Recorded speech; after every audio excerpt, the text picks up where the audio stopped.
하나님은 만민에게 복을 베풀어 주시기를 원하십니다. 하나님은 어떤 복은 특별한 사람을 선택하심으로 또 특별한 민족을 선택하심으로 주십니다. 사실은 그들을 선택하심도 그들을 통하여 만민에게 복을 주시기 위함인 것입니다. 복은 복을 받는 사람 속에 역사하시는 하나님의 은혜의 능력입니다. 하나님은 아담의 범죄로 말미암아 저주가 이 땅에 임했는데 그 저주의 문제를 해결하기 위하여 아브라함을 선택하셨습니다. 하나님은 아브라함의 후손을 통해 저주의 문제를 해결하시고 인류를 구원하려는 그런 계획을 세우셨습니다. 그것은 하나님의 구속의 드라마입니다. 하나님이 아브라함을 선택하신 이유는 바로 구속의 드라마를 위한 것입니다. 하나님의 복이 선택받은 아브라함의 생애와 그 후손 속에 계속해서 능력으로 역사하는 것을 보게 됩니다. 창세기 12장 1절 여호와께서 아브라함에게 이르시되 너는 너의 고향과 친척과 아버지의 집을 떠나 내가 내게 보여줄 땅으로 가라. 하나님이 갈대아 우르에 있었던 아브라함을 선택하셔서 가나안 땅으로 가라고 명령하십니다. 그 이유는 가나안 땅에서 하나님의 구속의 드라마가 전개되는 까닭입니다. 가나안 땅에는 예수님이 탄생하실 베들레헴이 있고 또 예수님이 우리의 모든 죄를 이제 대신 짊어지고 십자가를 지실 그 예루살렘이 있습니다. 하나님이 아브라함을 선택하신 후에 그에게 복을 주십니다. 오늘 본문 말씀에 보면 내가 너로 큰 민족을 이루고 내게 복을 주어 내 이름을 창대하게 하리니 너는 복이 될지라. 하나님이 그에게 복을 주어서 그의 후손으로 큰 민족을 이루고 그의 이름을 창대하게 하겠다고 말씀하십니다. 구약에서의 복은 땅과 관련이 있습니다. 또 후손의 그 번영과 관련이 있습니다. 하나님은 거듭해서 그의 후손이 번성하고 또 번성할 것을 약속하십니다. 땅의 티끌처럼 하늘의 별처럼 바닷가의 모래처럼 번성할 것이라고 말씀하십니다. 여기서 다시 한번 축복은 사명과 관련이 있음을 발견하게 됩니다. 오늘 본문 창세기 12장 2절에서 너는 복이 될지라. 이 말씀을 개역 한글 성경을 보면은 하나님은 아브라함에게 복을 주시면서 모든 민족의 복의 통로, 복의 근원이 되라고 말씀을 하십니다. 그것은 복은 한 군데 머물러서는 안 되고 복은 흘러보내야 한다라는 것입니다. 저나 여러분이 복을 받는다면 그것을 나에게 고이게 하지 말고 계속 흘러보내라고 그렇게 말씀하고 있는 것입니다. 복의 통로가 되라는 것입니다. 그래서 복을 나누어 주어야 하는 것입니다. 창세기 12장 3절 너를 축복하는 자에게는 내가 복을 내리고 너를 저주하는 자에게는 내가 저주하리니 땅의 모든 족속이 너로 말미암아 복을 얻을 것이라 하신지라. 이 말씀은 하나님께서 아브라함을 선택하시고 복을 주시고 철저히 보호해 주실 것을 약속하십니다. 만약 아브라함이 하나님을 배반하지 않고 철저하게 주님을 따른다면 하나님께서 아브라함을 어떤 상황 속에서도 보호해 주실 것입니다. 그를 축복하는 자에게는 복을 내리시고 이거 어떻게 이런 일이 있을 수 있습니까? 어마어마한 일 아닙니까? 그 사람을 보호하시는데 다른 사람이 그 사람을 축복하면 그 사람까지 복을 주시겠다고 하시는 거예요. 그러니까 완벽하게 너를 보호하겠다라는 거예요. 또 그를 저주하는 자를 저주하겠다. 너를 저주하는 자는 내가 저주하겠다. 이렇게 말씀하죠. 그리함으로 땅의 모든 족속이 그로 인하여 아브라함으로 인하여 복을 얻게 될 것이라는 약속의 말씀입니다. 축복은 언제나 선교적 사명과 밀접한 관련이 있습니다. 이 구절은 복과 저주가 함께 언급이 됩니다. 복은 죄로 인한 저주를 반전시킵니다. 이 복이 오면 이 저주가 이제 사라지고 축복의 인물이 되는 것입니다. 복음은 창조의 풍요로움을 회복시키는 것입니다. 아브라함은 복의 수요자가 되고 또한 복의 중재자가 되는 것입니다. 자기가 복을 받고 또 복을 그를 통하여 다른 사람이 받게 하는 이런 역사가 있게 하시겠다고 약속하고 있는 것입니다. 하나님은 아브라함을 선택하시고 복을 주신 사건 속에 하나님의 선교 전략이 담겨져 있는 것입니다. 하나님께서 아브라함에게 복을 주신 것은 하나님의 선교를 이루기 위한 수단인 것입니다. 사실 선교는 복을 받아야 할 수가 있습니다. 우리나라가 이제 잘 될 때 막 가난한 나라를 도와주고 또 막 선교사가 가서 복음 주고 또 물질도 주고 이렇게, 그래서 우리가 아무것도 없으면 사실 그게 어렵지 않습니까? 그래서 하나님이 복을 주셔서 선교하게 하시는 것, 이것이 하나님의 선교 전략입니다. 하나님은 아브라함을 부르셨습니다. 창세기 12장 1절에서 3절. 하나님은 아브라함과 사라가 큰 나라를 이루고 열국의 아비와 어미가 될 것이라고 약속을 하셨습니다. 이것은 땅에 있는 하나님의 자녀들이 아브라함의 자손을 통하여 복을 받게 된다는 것입니다. 창세기 1장 22절 28절에 보면 복은 창조 세계에 부어주신 모든 선을 회복시킬 수 있고 또한 모든 잘못된 관계를 하나님의 복은 회복시킬 수가 있는 것입니다. 나아가서 하나님과의 관계, 또 사람들과의 관계, 그리고 인간 이외의 피조물 관계 속에서 인간의 번영은 하나님의 뒤를 이은 구속 사역을 예견하는 것입니다. 하나님의 복은 관계의 회복입니다. 또 하나님의 복은 사명입니다. 무엇보다 하나님의 복은 선교적 삶을 위한 부르심인 것입니다. 하나님은 아브라함과 이스라엘 민족만 선택하신 것이 아닙니다. 하나님은 이방인들도 선택해서 복을 주심으로 선교 역사에 동참하게 하시는 것입니다. 하나님은 지금도 그 일을 계속하고 계신 것입니다. 하나님의 복을 받은 사람은 중요한 것은 복의 통로가 되어야 한다는 것입니다. 하나님이 아브라함과 맺은 언약은 축복의 언약입니다. 이 언약은 하나님의 무조건적인 사랑에 의해서 시작이 된 것입니다. 자, 그러면 하나님이 시작하고 그냥 하나님이 알아서 다 하는 것입니까? 하지만 아브라함이 하나님 말씀에 순종할 때 이 약속은 놀라운 능력을 발휘하게 되는 것입니다. 그러니까 약속을 받아도 이것이 불순종하고 배반하면 그 약속이 이루어질 수 없다라는 것. 그러나 순종하면 그 약속이 놀라운 효력을 발생하게 하는 것입니다. 히브리서 11장 8절. 믿음으로 아브라함은 부르심을 받았을 때 신약에서 그것을 증명해 주고 있어요. 순종하여. 굉장히 중요한 단어예요. 부르심을 받았을 때 순종했다라는 거예요. 순종 안 했다 이게 아니고 순종했다. 장래의 유업으로 받을 땅에 나아갈세. 순종해서 갈 바를 알지 못하고 나아갔으며.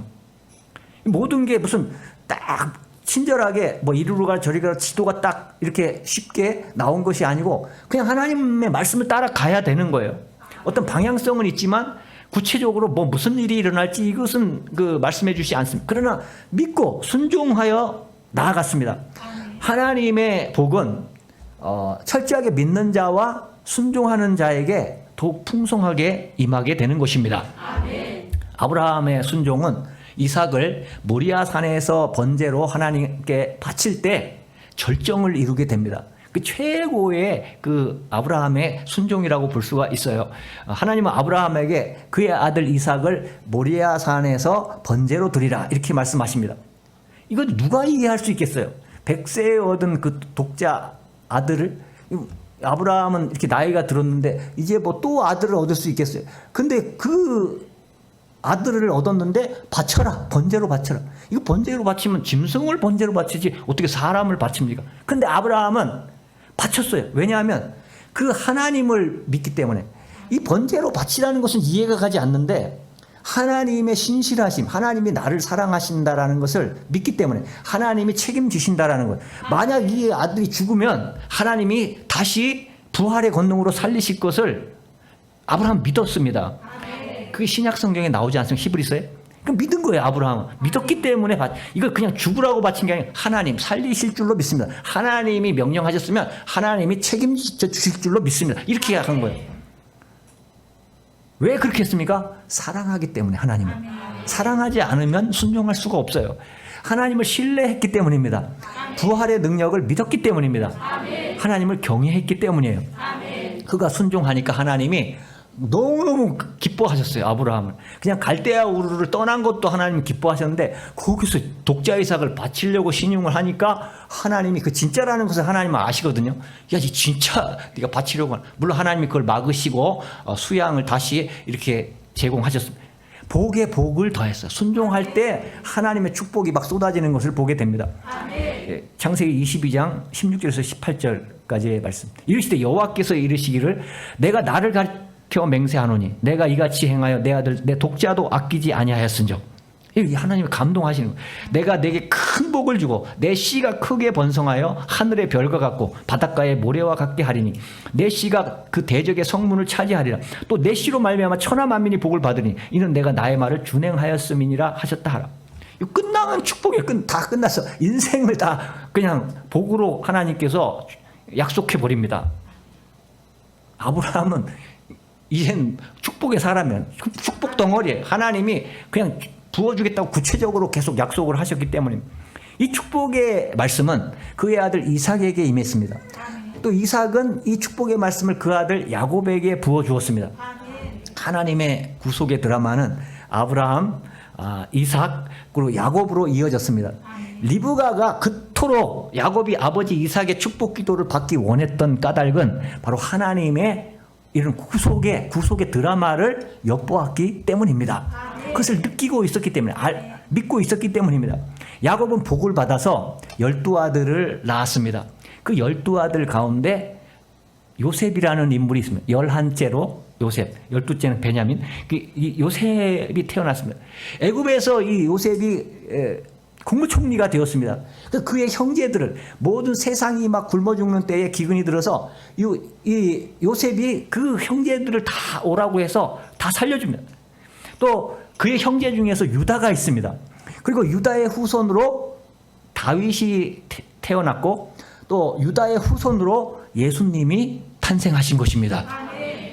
이 기가 막힌 섭리 아닙니까? 예수님께서 오심으로 전 인류가 저주에서 자유로울 수 있었고 또 복을 받을 수 있게 된 것입니다. 하나님의 복은 고난을 역전시킬 수 있는 능력인 것입니다. 하나님의 복에 대하여 우리가 말씀을 듣게 되면 우리 마음속에 의심이 생깁니다. 의문이 생겨요. 질문이 생깁니다. 그것은 고난에 대한 질문입니다. 왜 하나님께서 축복해 주셨다고 하면서 그 축복한 그 사람에게 왜 고난을 허락하십니까? 이런 질문을 하게 됩니다. 왜 하나님을 잘 믿는 하나님의 백성들에게 시련과 역경을 주십니까? 이런 질문 또는 의문을 가질 수 있습니다. 우리가 이제 성경 역사를 보면 이삭의 축복 기도를 받은 야곱에게 찾아온 것이 무엇입니까? 먼저 찾아온 것이 고난이었어요. 사랑하는 부모님과 생리별하는 고난이었습니다. 나그네가 되어서 삼촌 라반의 집에서 말할 수 없는 수고를 하며 살아가야 했습니다. 축복 기도를 받고 나서 그랬단 말이에요. 에서와 아버지 이삭을 속였던 그는 자신보다 한 수 높은 삼촌 라반을 만나서 그의 속임수에 빠져서 고통을 받게 됩니다. 자, 이렇게 야곱의 인생이 끝났다 하면은 이제 절망적인 것이죠. 그러나 하지만 바로 이 고난을 통해서 하나님은 놀라운 일을 전개해 나가십니다. 아멘. 이것이 고난의 신비입니다. 아멘. 우리는 고난을 싫어합니다. 우리는 인간이에요. 인간이기 때문에 인간의 어떤 그런 인간성이 있기 때문에 고난을 될 수 있으면 피하고 싶고 안 받고 싶은데 근데 하나님은 고난을 통해서 우리를 성장시키시고 고난을 통해서 우리 인생을 높여주시고 고난을 통해서 나의 인격을 높여주시고 모든 것이 이제 그런 방법을 써요. 그렇다고 고난이 평생 오는 게 아니에요. 사실 우리 일생을 보면 고난이 군데군데 이렇게 있는 건데 우리는 생각할 때 또 고난이야. 여러분 고난을 겪어보셨을 것입니다. 그것이 영원했습니까? 지나고 나면 짧아요. 뭐 쉽게 말하면 군대 생활 이제 입대하면 언제 제대하나 이제 제대는 끝났어 이러는데 지나고 나면 잠깐 점이야. 근데 이게 우리의 인생이거든요. 근데 우리는 그래서 고난을 싫어하는 거예요. 고난은 사실 점과 같은 것이고 짧은 것인데 그것이 우리 잘못된 생각 때문에 그것이 계속된다고 생각하기 때문에 하나님은 고난을 주시면 계속 죽을 때까지 주시는 게 아니에요. 반드시 그 기간이 있습니다. 요한계시록에서 너희가 환난을 받는다. 너희가 10일 동안 고난을 받는다. 이게 기간이 항상 하나님은 있는 거예요. 근데 그것을 우리에게는 안 가르쳐 주시는 거예요. 근데 그것이 갑자기 어느 날 확 고난이 해결돼 버리는 것이죠. 그럼 우리는 이야, 하나님은 역시 살아 계시구나. 고난을 통해서 우리 인생을 하나님은 축복하시는 것입니다. 고난을 통해서 하나님은 구속의 드라마를 전개해 나가십니다. 야곱은 그 라헬과 결혼하기를 원했습니다. 근데 7년을 품삯 받지 않고 라헬을 생각하면서 7년을 라반의 집에서 일했는데, 첫날 밤 이제 그 장막에 들어온 신부는 라헬이 아니고 레아였어요. 삼촌 라반이 속인 것입니다. 그런데 이 놀라운 섭리가 있어요. 여기에 레아를 통해서 유다가 태어납니다. 유다를 통해서 그 후손이 다윗이 태어나죠. 예수님이 태어나죠. 놀라운 일이 하나님께서 그 레아를 통해서 그 자손을 주신 것입니다. 이 야곱의 아들 요셉의 이야기는 언제 들어도 좋습니다. 왜냐하면 요셉의 인생은 역전 드라마이기 때문입니다. 하나님은 요셉을 통해서 놀라운 일을 이루시기 위해 그에게 꿈을 주어서 그를 축복합니다. 하지만 하나님의 꿈을 받았어요. 약속을 받았어요. 근데 그가 경험한 것은 당장 형제들의 시기와 질투였습니다. 형제들에게 버림을 받았습니다. 그는 아버지와 그의 친동생 베냐민과 생리별을 하게 되었습니다. 11년 동안 노예 생활을 합니다. 그 후 2년 동안은 살아서 나오기 힘든 그 죽음의 감옥에 들어갑니다. 어떻게 보면 형들 때문에 노예로 팔려가고 이 모든 게 기구한 운명이라고 이렇게 생각할 수 있어요. 그러니까 형들이 악을 행했죠. 하지만 하나님의 복은 이 요셉을 보호했습니다. 요셉을 이 고난 중에서 번성케 하셨습니다. 이 고난을 통해서 요셉이 성장하는데 세계를 다스릴 수 있는 지혜를 그 고난 속에서 하나님께서 그에게 성장하게 하시는 것입니다. 잘 생각해 보세요. 17세 때 그 요셉은 교만해가지고 나 꿈꿨어 하고 막 자랑하던단 말이에요. 아버지와 어머니 막 나에게 절하고 형제들이 절하고 이러다가 미움을 받았는데 완전히 겸손하게 만들고 또 세상을 다스릴 수 있는 놀라운 지혜와 그런 놀라운 인격의 사람으로 하나님이 만들어 보심. 13년 동안 고난 속에서 하나님 큰 그릇을 쓰려고 하면 어쨌든 더 훈련을 잘 시켜야 되잖아요. 제대로 훈련을 받은 것입니다. 그래서 요셉이 위대하게 쓰임을 받은 거예요. 하나님의 복을 받은 요셉은 만민의 생명을 구원하는 복의 통로가 된 것입니다. 그 당시 요셉은 선교의 사명을 이룬 대표적인 인물이에요. 우리는 구약은 그냥 뭐 땅의 축복, 물질 축복, 자손의 축복 받고 말지. 근데 그게 아니에요. 구약에서도 선교의 사명을 감당하는 요셉의 모습을 볼 수가 있습니다. 요셉을 통해서 세상이 하나님의 이름으로 구원을 받고 그들이 죽을 생명들이 살아나고 그들이 하나님을 높이지 않습니까? 바로도 막 요셉이 믿는 하나님을 높이지 않습니까? 요셉을 얼마나 칭찬합니까? 하나님을 인정해버려요. 애굽 큰 나라가 이 선교의 사명을 이룬 대표적인 인물인 것입니다. 그래서 하나님의 영광을 나타내고 하나님을 사람들이 믿게 하는 것입니다. 풍성한 복을 받아서 만민을 복되게 하는 것입니다. 그를 미워하고 팔아버린 형제들을 이제 요셉이 성공하고 나서 그 앞에서 이제 마주보며 그들을 용서하고 축복합니다. 하나님의 복은 이토록 강렬한 능력인 것입니다. 어떤 악도 감히 하나님의 복을 이길 수가 없습니다. 결국 놀라운 고백을 요셉이 합니다. 창세기 50장 20절 당신들은 나를 해하려 하였으나 하나님은 그것을 선으로 바꾸사 오늘과 같이 많은 백성의 생명을 구원하게 하시려 하셨나니. 그렇습니다. 하나님의 복은 악을 선하게 바꾸는 능력입니다. 여기서 하나님의 복을 받은 우리는 어떤 고난의 상황에서도 하나님을 신뢰해야 함을 우리는 배우게 되는 것입니다. 저는 말씀을 준비하면서 갑자기 그 말씀이 그 로마서 8장 28절 하나님을 사랑하는 자 곧 그 이름을 믿는 자들에게는 모든 것이 합력하여 선을 이루느니라. 그 말씀이 딱 오더라고요. 그래서 정말 그 말씀이 이것이 너무나 큰 축복의 말씀이구나. 합력하여 선이 된다는 것은 악도 선이 되고 나에게 일어나는 모든 일들이 결국 선으로 다 바뀌어지게 된다는 것입니다. 그냥 우리가 걱정할 게 없다라는 거예요. 내가 하나님을 사랑하고 하나님과 동행하고 있다면 걱정할 게 없어요. 내가 하나님께 순종하고 있다면 하나님은 지금 내 눈에 보이는 악같이 보이는 것, 내 인생을 넘어뜨리는 그런 요소로 보이는 것들도 합력하여 그것이 나에게 선이 되고 복이 되는 것입니다. 우리는 알지 못하지만 하나님께서 고난 중에도 보이지 않는 섭리의 손길로 우리를 보호하시고 축복하시는 것입니다. 우리가 살다 보면 우리에게 장밋빛 꿈을 갖습니다. 그런데 잔인한 현실에 의해서 그 장밋빛 꿈이 산산이 조각나 버리는 것 같을 때가 있습니다. 또 이 현실이 암담한 현실이 끝이 나지 않을 것 같은 우리를 짓누르는 그러한 현실이 있습니다. 우리는 그럴 때에도 하나님을 바라볼 수 있기를 바랍니다. 우리의 소망은 하나님인 것입니다. 어떤 상황 속에서도 그 상황을 역전시킬 수 있는 분이 바로 하나님이시고 우리가 그 하나님을 믿는 것입니다. 그 선하신 하나님을 신뢰하고 소망해야 하는 것입니다. 우리가 우리 겉으로 볼 때 최악의 상황을 맞이하는 것 같을지라도 우리는 그렇게 생각하지 말고 나는 최상의 이 미래를 나는 맞이할 거야 하면서 우리가 노력하고 최선을 다한다면 하나님께서 반드시 그 상황을 역전시켜 주실 줄로 믿습니다. 우리가 1000번을 넘어져도 다시 일어나서 주님을 붙드시기 바랍니다.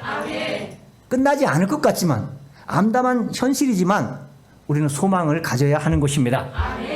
우리의 숨이 붙어 있다면 우리는 소망에 있는 것입니다. 하나님은 우리를 살릴 수 있고 우리를 일으켜 세울 수 있고 우리를 축복하실 수 있는 것입니다. 모든 고난은 반드시 끝이 있습니다. 곧 끝날 것입니다. 잠깐 후면 고난은 끝날 것입니다. 왜 고난이 있을까요? 햇빛만 있으면 우리 인생은 사막처럼 되어집니다. 우리는 자연 속에서 그것을 볼 수가 있어요. 햇빛만 뜨는 땅은 사막이 됩니다. 비도 와야 돼요. 번개도 쳐야 됩니다. 그래야 땅이 살아날 수가 있는 것입니다. 우리 인생은 고난이 있는 것이 당연한데도 그러나 우리가 고난을 맞이할 때는 그 파워가 강력합니다. 우리가 못 이길 것 같아요.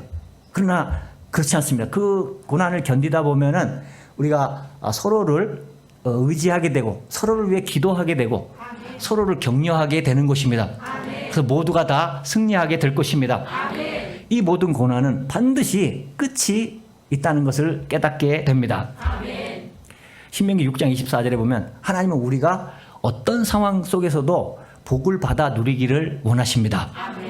또한 하나님이 우리에게 고난을 허락하신 까닭은 우리를 겸손하게 만들어서 풍성한 복을 주시기 위함입니다. 이게 왜 중요합니까? 겸손한 자에게만 하나님은 은혜를 주시고 겸손한 자야를 축복하시는 하나님이십니다.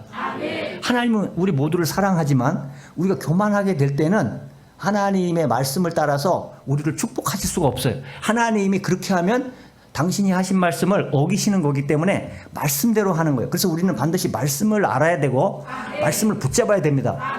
반드시 우리가 은혜를 받고 축복을 받으려면 겸손해야 하는 것입니다. 근데 우리를 겸손하게 하는 가장 좋은 약이 고난이라는 것입니다. 그래서 우리 인생을 살다가 고난이 오면 겸손하게 됐다가 또 이게 이제 잘 되다 보면 또 교만하게 돼요. 그러면 또 이게 고난이 오면 또 겸손하게 이렇게 내려갑니다. 그러니까 하나님이 계속 우리를 살려주시려고 교만하게 되려고 하면 고난을 주시는 것입니다. 그래서 우리가 다시 겸손을 찾게 되는 것입니다. 우리를 겸손하게 하기 위해서 고난을 주시는 것입니다. 자, 신명기 8장 16절. 내 조상들도 알지 못하던 만나를 광야에서 내게 먹이셨나니 이는 다 너를 낮추시며 너를 시험하사 마침내 내게 복을 주려 하심이었느니라. 이 말씀에 딱 나오지 않습니까? 왜 광야에 그 고난을 주셨습니까? 왜 광야길을 이스라엘 백성들에게 주셨습니까? 저들을 겸손하게 해서 그들에게 복을 주기 위해서라는 거예요. 이스라엘 백성들이 얼마나 교만합니까? 조금만 뭐 하면 막 우상 만들고 말이죠. 금송아지 만들고 하나님 막 배반하지 않습니까? 근데 그들을 살리시기 위해서 고난을 주면 그들이 또 잠잠해져서 또 하나님을 섬기고 그 복을 주기 위해서 겸손하게 하신 것입니다. 하나님의 복은 예수님을 통해서 우리에게 주어집니다. 예수님이 오신 이유는 복을 주시기 위해서 오셨습니다. 예수님이 이 땅에서 복음을 전하셨죠. 복음이 복이에요. 복된 소식입니다. 복음 속에 사실은 모든 성경의 축복이 다 들어있는 것입니다. 예수님께서 제일 먼저 오셔서 선포하신 것이 바로 하나님의 복음입니다. 마가복음 1장 14절 15절 요한이 잡힌 후 예수께서 갈릴리에 오셔서 하나님의 복음을 전파하여 이르시되 때가 찼고 하나님의 나라가 가까이 왔으니 회개하고 복음을 믿으라 하시더라. 이 복음은 바로 나다. 이 복음이 십자가의 복음이지만 또 복음이 나라고 말씀하십니다. 나를 먹고 마실 때 너희에게 영생이 있다고 이렇게 말씀하지 않습니까? 아멘. 복음은 진리고 아멘. 그 복음은 또 예수 그리스도이신 것입니다. 아멘. 예수님 그 복음이 이 땅에 오셔서 복된 소식을 우리에게 주신 거예요. 그 복된 소식이 뭡니까? 십자가에서 못 박혀 피 흘려 죽으셔서 우리의 모든 죄에서 우리를 건져 주셨습니다. 아멘. 모든 불의에서 건져 주셨습니다. 그러니까 복음이에요. 아멘. 예수님 자신이 복음입니다. 아멘. 예수님이 우리 대신 저주와 형벌과 심판을 받으신 것입니다. 아멘. 그리하심으로 우리에게 복을 부어 주신 것입니다. 아멘.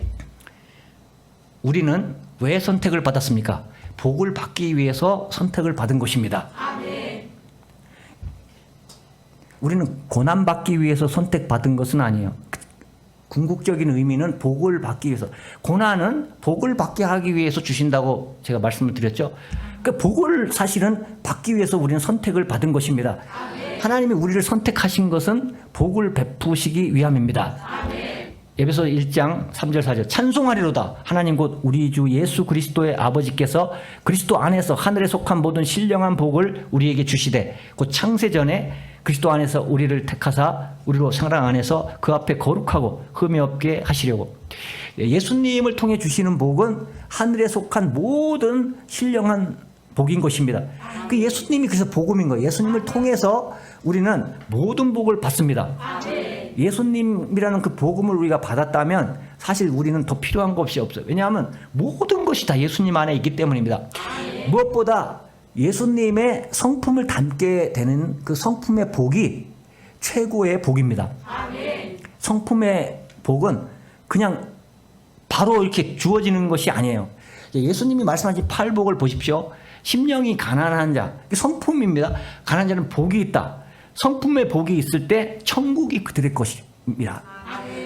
왜 이 심령이 가난해져야 합니까? 우리는 자꾸 심령이 부유해지려고 하는 거예요. 그게 교만을 말하는 거예요. 나는 하나님 없어도 내 힘으로 살아갈 수 있다. 이런 생각을 하면서 살아갈 때 우리는 심령이 부유하게 되는 것입니다. 나는 하나님 없이는 안 됩니다. 주님, 나는 기도해야 돼. 하나님 저를 만나 주십시오. 할 때 이제 가난하게 되는 거예요. 그럼 천국이 그들의 것입니다.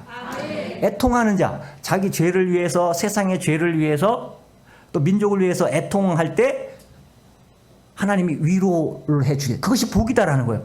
하나님의 위로가 그에게 함께 한다라는 거예요.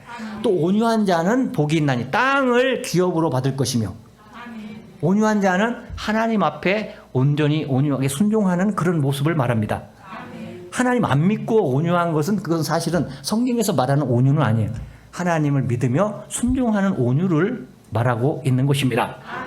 또 의에 줄이고 목마른 자는 복이 있나니 그들이 배부를 것이며. 의로 배부를 수 있는 자. 우리가 주님 앞에 나는 배고픕니다. 주님의 의로, 주님으로 저를 채워 주시옵소서 할 때 이것이 복을 받게 되는 것입니다.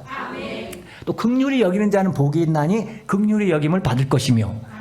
긍휼히 여긴다는 것은 반드시 우리가 이 복을 받아야 됩니다. 이 불쌍히 여긴다는 거예요.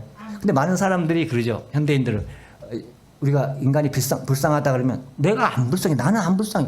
나는 뭐 모든 것이 다 있고 내가 누구를 믿지 않고 나는 나를 믿고 살아가. 나는 불쌍하지 않아. 이렇게 말하지만 사실은 불쌍한 거예요. 인간은.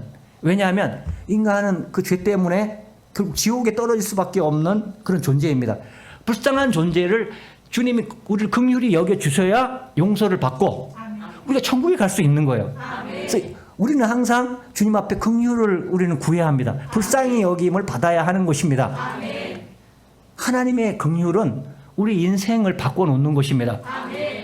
그래서 우리가 나 스스로 나는 불쌍하지 않아, 나는 긍휼이 필요 없어, 이렇게 생각하면 안 돼요. 그것은 하나님을 모르는 거예요. 하나님 앞에서 나는 긍휼함을 입어야 된다.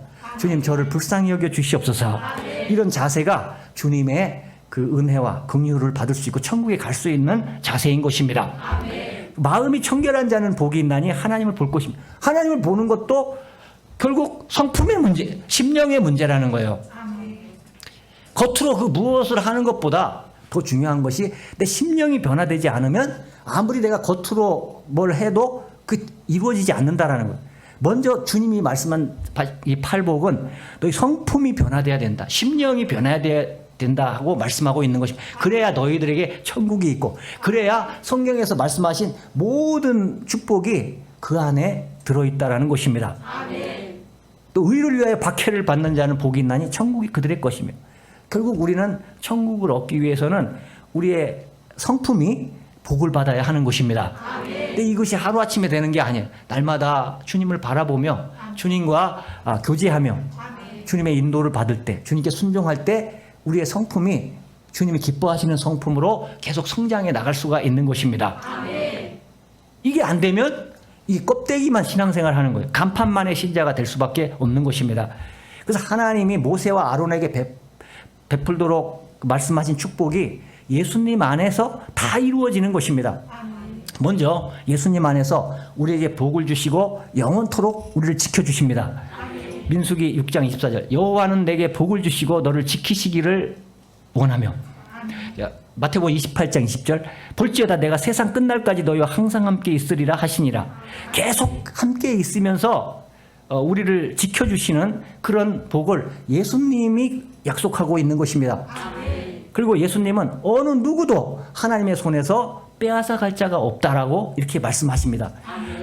예, 우리가 예수님께 붙어 있고 예수님과 함께 하면 우리 걱정할 수 없어요. 왜냐하면 아무도 못 뱉도록 우리를 붙들어 주셔요. 그러나 우리가 해야 할 그 한 가지가 있는데, 그것이 뭐냐? 주님을 배반하지 말고 끝까지 주님을 따라가야 돼. 그거는 내가 해야 돼요. 그래야 하나님이 안 뺏기도록, 마귀에게 빼앗기지 않도록, 세상에 빼앗기지 않도록 나를 주님이 지켜주시는 것입니다. 그 다음 예수님을 통해서 은혜를 베풀어 주십니다. 시편 116편 5절, 여호와는 은혜로우시며 의로우시며 우리 하나님은 긍휼이 많으시도다.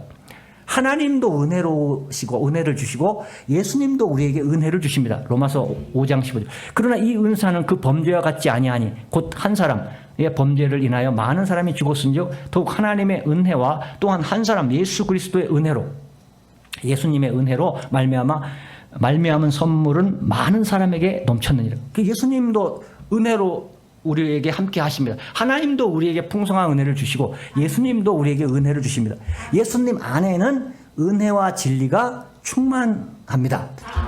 그 말씀에 나와 있어요. 요한복음 1장 14절. 말씀이 육신이 되어 우리 가운데 거하심에 우리가 그의 영광을 보니 아버지의 독생자의 영광이요 은혜와 진리가 충만하더라. 예수님 안에 은혜가 충만한 것입니다. 그러니까 예수님만 만나면 우리는 충만한 은혜를 받습니다.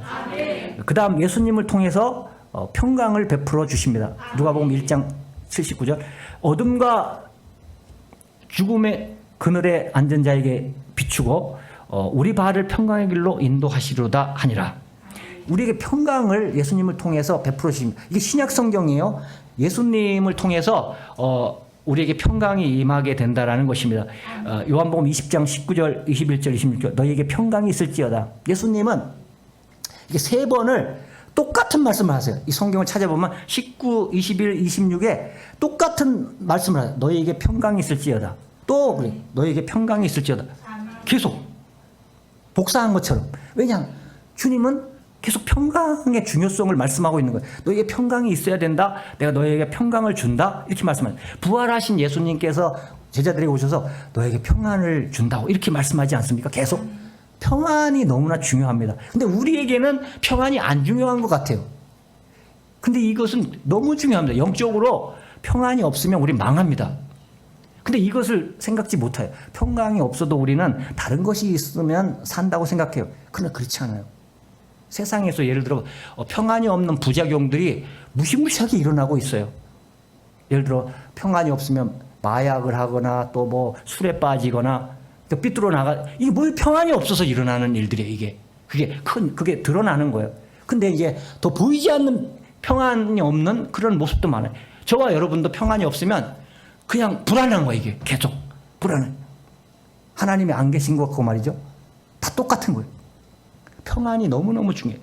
평안은 날마다 예수님께서 계속 반복하시듯이 날마다 평안을 받아야 하는 것입니다. 아멘. 평안이 없으면 하루하루를 우리가 정말 삶처럼 살아갈 수가 없어요. 그냥 죽지 못해 사는 거지. 평안이 없으면 모든 게 몰려와. 때로는 뭐 고독이 밀려왔다가 또 미움이 왔다가 또 어떤 세상 욕심이 왔다가 이것이 끊임없이 교대하는데 소용없어. 믿는 자도 소용없는 거예요. 믿든지 안 믿든지 이것이. 근데 이길 수 있는 사람은 평안이 있는 사람이에요. 아멘. 평안이 있는 사람한테는 다 그것들이 KO 당해서 다 물러가 버려요. 아멘. 다 나가 떨어지는 거예요. 그러나 평안이 없으면 그걸 다 받아서 그걸 내가 느낍니다. 그 어떤 압력을, 세상의 압력을 폭 막 내가 매를 맞게 되는 것이죠. 그럼 내가 쓰러지지. 어떻게 이겨요? 평안만이 이길 수 있어요. 평안. 예수님이 평안을 주시는 거예요. 아멘. 그 평안의 중요성을 여러분 아셔야 한다 이 말입니다. 아멘. 이사야서 9장 6절 이는 한 아기가 우리에게 낳고 한 아들을 우리에게 주신 바 되었는데 그의 어깨에는 정사를 메었고 그의 이름은 기묘자라 모사라 전능하신 하나님이라 영존하시는 아버지라 평강의 왕이라 할 것입니다. 왜 예수님이 계속 평안을 주셨나 했더니 평강의 왕인 거예요. 아멘. 벌써 예언이 되어 있어요. 이사야서 9장 6절 말씀에 평강의 왕이라. 그분은 하나님이고 그분은 평강이에요. 그러니 평강이 얼마나 중요합니까? 예수님이 평강의 왕이에요. 예수님의 이름이 평강의 왕이야. 얼마나 중요하면 평강의 왕입니까? 예수님은 평강을 주시는 분입니다. 평강을 누리게 하시는 분이에요. 평강을 누리면 천국이 되는 거예요. 천국이. 우리 이 땅에 살아도 막 천국을 느끼게 되는 것입니다. 자, 그 다음 예수님의 얼굴빛을 통해 우리를 축복하십니다. 출애굽기 33장 18절 모세가 이르되 원하건대 주의 영광을 내게 보이소서. 지금 모세는 주님의 얼굴을 사실 보여달라는 거예요. 우리가 말을 영광으로 표현했는데 실제로 모세는 그 보고 싶은 거예요. 하나님을. 왜냐하면 모세는 계속 하나님과 가까이 교제하는데 그 얼굴을 보고 싶은 거예요. 얼굴을 못 봤다라는 거죠. 사실 누릴 건 누렸는데 이제 이게 갈급한 거예요. 근데 그게 있어요. 하나님을 만나면 만날수록 더 만나고 싶은 게 있는 거예요. 모세가 그 어떤 좋은 병에 걸린 거예요. 얼굴을 보여주십시오. 주의 영광을 보여주십시오 하는 거예요. 근데 모세도 저는 안다고 생각합니다. 주님의 얼굴을 대면하면 인간은 죽을 거라는 걸 보통 다 알고 있거든요. 이스라엘 사람들. 근데 그걸 보여달라는 것은 뭐냐면 자기를 생각하지 않고 난 주님을 정말 보고 싶어서 미치겠습니다. 지금 얼굴 좀 보여줘. 이렇게 하는 거예요. 근데 하나님은 알고 그래 너 내 얼굴을 보면 죽으니까 내 등을 보이게 해주겠다. 내가 지나갈 때 너는 이렇게 가리고 있다가 내 등을 볼 수 있게 해주겠다 해서 이렇게 봤어요. 자, 이 얼굴을 이렇게 구약의 성도들은 얼굴을 보기를 원합니다. 시편 4편 2편 여러 사람의 말이 우리에게 선을 보일 자 누구냐 하오니 여호와여 주의 얼굴을 들어 우리에게 비추라. 주의 얼굴 본 사람도 없는데 주의 얼굴을 전부 이렇게 비추어 달라고 해요. 또 보세요. 시편 17편 15절 나는 의로운 중에 주의 얼굴을 배우리니 깰 때에 주의 형상으로 만족하여. 마치 본 것처럼 이렇게 얘기하지 않습니까? 시편 80편 3절 하나님이여 우리를 돌이키시고 주의 얼굴빛을 비추사 우리가 구원을 얻게 하소서. 구약의 성도들은 하나님의 얼굴빛 안에서 행하기를 원하고 사실은 그렇게 행한 거예요. 얼굴빛 안에서. 꼭 얼굴을 봐야만이 본 게 아니고 오늘 우리 신약 성도들을 생각해 보면 내 안에 누가 계십니까? 예수님이 계시는 거예요. 예수님을 통해서 하나님을 볼 수 있고 하나님을 만날 수 있는 것입니다. 그러니까 우리는 예수님을 통해서 우리 안에서 영적인 어떤 이 교류가 일어나고 어떤 교제가 일어나고 체험이 일어난다면 우리는 하나님의 얼굴을 본 것과 같은 그런 현상이 나타나게 되는 것입니다. 그래서 우리가 변하는 거예요. 주의 영광으로 변화되어지게 되는 것입니다. 우리는 신약 성도 예수님을 통해서 하나님의 얼굴을 보게 되는 것입니다. 고린도후서 4장 6절 어두운데 빛이 비추라 말씀하셨던 그 하나님께서 예수 그리스도의 얼굴에 있는 잘 보세요. 하나님의 영광을 아는 빛을 우리 마음에 비추는 하나님의 얼굴을 본 거나 마찬가지라는 거예요. 기가 막히지 않습니까? 예수님이 어디 계십니까? 우리 안에 계시죠. 성령으로, 예수님의 영으로, 하나님의 영으로 우리 안에 계셔. 그럼 예수님의 얼굴 우리 찾으면 볼 수가 있다는 거예요. 우리는. 내 안에 있다고 자동으로 맨날 만난다고 생각하지 마십시오. 동행한다고. 항상 우리가 예수님을 내 안에 나의 왕으로 모셔야 되고 그분과 교제해야 그것이 인정하는 것이 되고 우리가 누릴 수가 있는 거예요.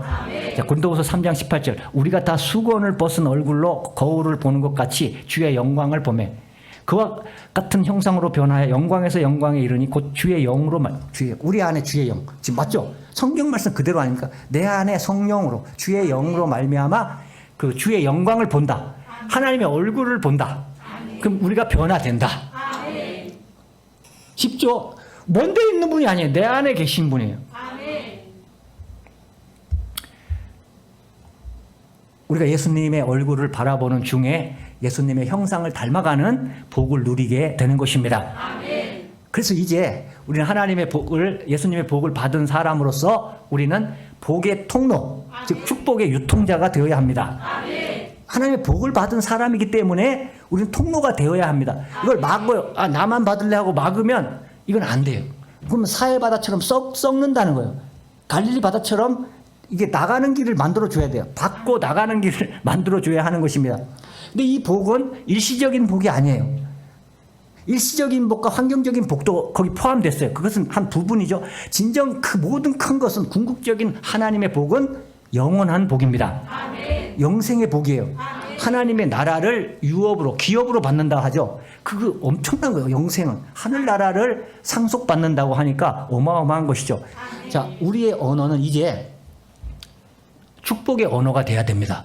왜? 복을 받았는데 이게 다른 말을 하면 안 되잖아요. 축복의 말을 해야 될 거 아닙니까?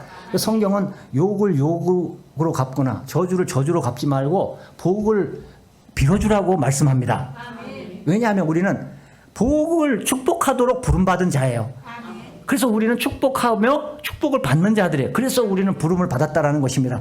그래서 베드로전서 3장 9절 악을 악으로 욕을 욕으로 갚지 말고 도리어 복을 빌라 이를 위하여 너희가 부르심을 받았나니. 물론 우리는 복음을 위해서 부름 받았지만 또 복을 축복하려고 부름을 받은 거예요. 축복하려고. 이것을 믿으시기 바랍니다. 그러면 축복하면 우리에게 복이 되는 거예요. 복을 계속 이어받게 되는 것입니다. 축복의 언어는 놀라운 능력이 있습니다. 부모가 자녀를 축복할 때 그 축복은 자녀를 향한 예언이 될 수 있어요. 그것이 진정한 축복의 언어면 자녀가 그 축복대로 될 수가 있다는 거예요. 이삭이 야곱에게 베풀어준 축복은 그대로 이루어졌습니다. 이삭의 축복은 야곱에게 또 그 12아들에게 결국 전해지고 또 유다 지파로 오신 예수님에게 그것이 이르렀습니다. 예수님은 복의 원천이 되셔서 우리를 복되게 하십니다. 여러분, 축복의 언어를 굉장히 중요합니다. 살아있는 동안 많이 하십시오. 많이 하십시오. 적당히 하려고 하지 말고 조금 하려고 하지 말고 많이. 여러분이 생각하는 것보다 더 많이 더 많이 하십시오. 자녀에게 축복 기도를 해줄 때는 지혜롭게 그들을 관찰해서 하나님은 다 잠재력을 주셨어요. 우리 자녀들에게 좋은 면에서 보세요. 자녀에게 보면 좋은 면으로 보면 좋은 잠재력이 있습니다. 그 잠재력을 따라서 축복해 주십시오. 또 자녀들을 잘 살피면 물론 그들이 나쁜 버릇도 있겠지만 좋은 것을 보십시오. 재능과 은사와 기질 속에서 좋은 기질을 따라 축복하시기 바랍니다. 그럼 그것이 이루어진다라는 것입니다. 성경의 인물들도 다 그렇게 자녀들을 축복해서 믿음으로 그대로 이루어진 것을 우리가 보지 않습니까? 축복의 언어는 우리가 축복하는 그 대상도 축복이지만 이 축복하는 사람도 축복이에요. 우리 자신에게도 축복이 오게 되는 것입니다. 야곱이 이제 이삭에게 축복을 받습니다. 또 야곱은 그의 자녀들에게 복을 빌어줍니다. 그 복이 그 부모를 복되게 합니다. 우리가 다른 사람을 축복을 할 때 우리는 그렇게 생각할 수 있어요. 그래, 내가 축복할 만한 사람이 있는데 어떤 사람은 축복할 만한 사람이 아니다라는 거예요. 나쁜 짓 하고 말해도 막 사기치고 막 어떻게 그럼 그가 축복받으면 큰일 나지 않습니까? 이렇게 말할 수 있어요. 근데 예수님이 다 말씀해 주셨어요. 만일에 내가 다른 사람을 축복할 때 그 사람이 딱 맞고 축복을 안 받으면 그 축복이 축복한 사람에게 온다는 거예요. 자, 그럼 셈을 잘해야 돼요. 내가 하고 싶은 사람만 이제 해봐야 몇 명 되겠어, 평생에. 몇 명 안 돼. 내 자녀, 또 아는 사람. 그럼 축복이 그렇게 그만큼이에요. 근데 내가 축복을 막 원수한테도 하고 악한 사람한테 막 이렇게 축복을 많이 했어요. 그럼 이 복이 결국 이 사람이 더 많이 받게 되는 거예요. 축복을 많이 한 사람들이 결국 더 많이 축복을 받게 되는 것입니다. 이게 성경의 말씀이고 예수님의 말씀이에요.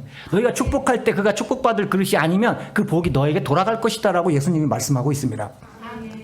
그래서 우리는 입술로 정말 욕하고 싶어도 욕하지 말고 오히려 축복으로 바꾸세요. 욕하고 싶은 사람한테 축복받아. 연습을 하셔야 돼, 계속. 주님, 저를 축복하여 주시옵소서.